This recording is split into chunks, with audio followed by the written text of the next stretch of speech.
G'day YouTube. The video you're about to watch was released on my live stream recently as a theatrical way for me to bridge the original Elden Ring run that I'd done 2 years ago with the Shadow of the Erdtree run that I was about to begin.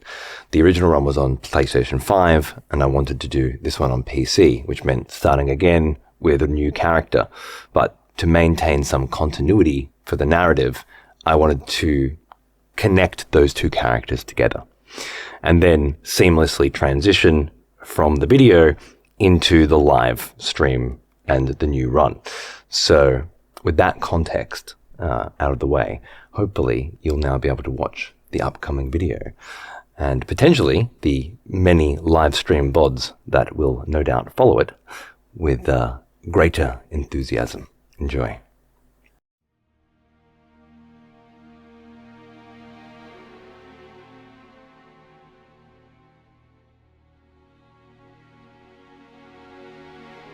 Vampires, as it turns out, live a long time. Some unfortunate few live even longer. This is the story of just such a vampire, one who lived long enough to see the cycle begin anew, then long enough again to play his part in its terrible revival. But it was not the kind of story that began at the beginning. For when you have been imprisoned for as long as Vlad von Kuntstein, such details are torture to the mind, and obfuscation is the only mercy. So instead, it began at the beginning of a memory of blood, bathed in the light of the moon.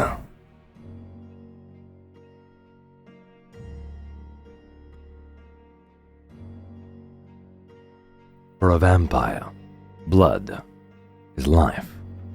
So when one gives up the will to live and resigns themselves to death, the thirst goes first. Of course then, it is the thirst that returns first, too, once the pain has faded from memory and the primal will to live becomes all. And so it was for Vlad, alone in his prison, a hollow visage of his former self, a self he no longer need suffer to remember, when the thirst returned and saw him stumble from his cage into a world born again. Fragments of his past would return to him in time and play their part in shaping his future.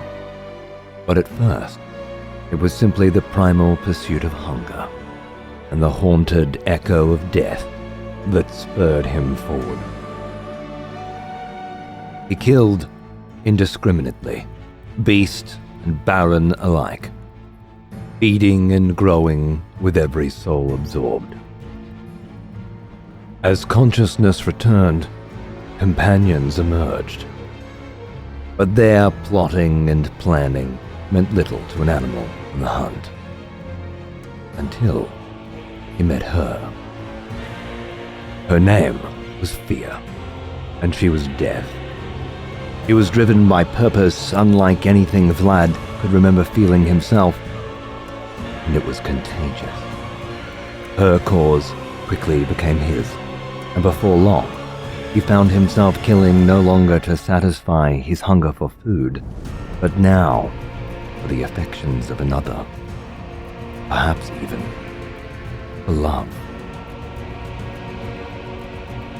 Fear, at the behest of her dark prince, asked much of Vlad during those long years, and Vlad obliged. For a time, it made him happy. But the longer he wandered that wretched plane, the more he began to revile it. Pieces of his mind returned to him, ancient feuds with powerful beings, primeval gods of blood and chaos, creatures even from beyond the stars themselves. And with those fragmented memories of enemies and tyrants and kings of old, came to Vlad a renewed sense of purpose. One he knew to be his own. One older than his thirst, older even than his death. A desperate, unending desire for power.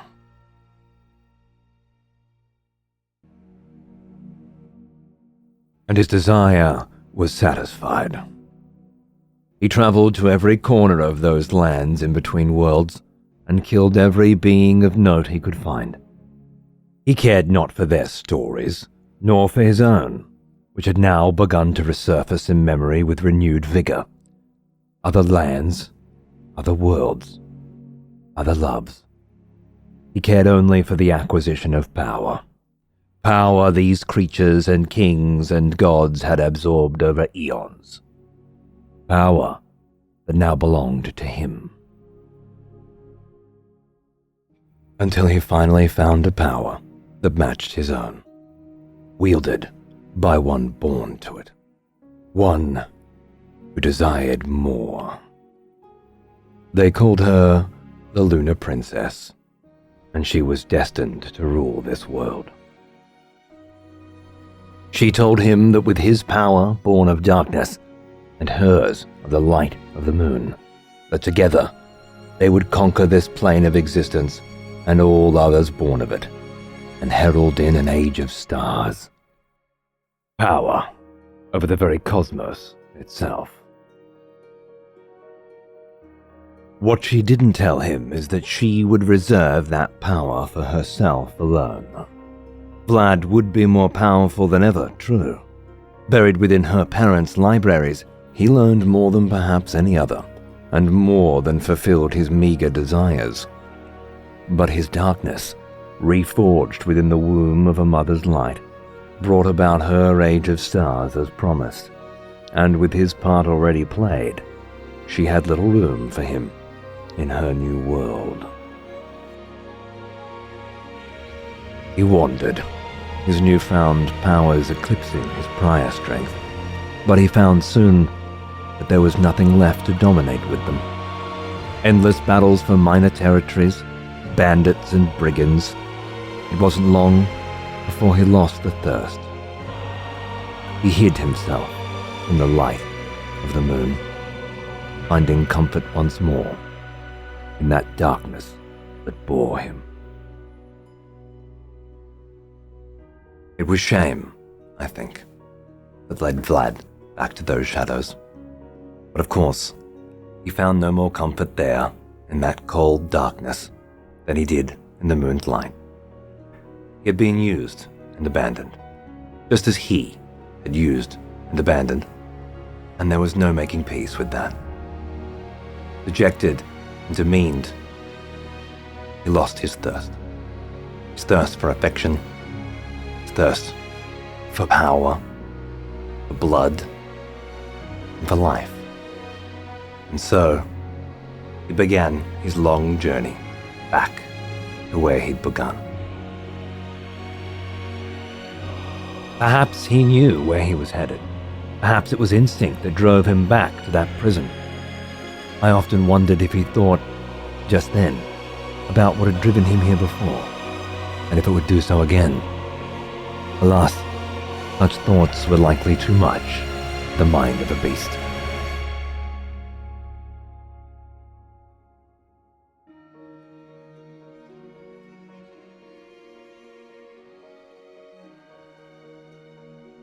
Brittle and broken as he was, there's no way he could have known what awaited him beneath the shadow of the Erdtree.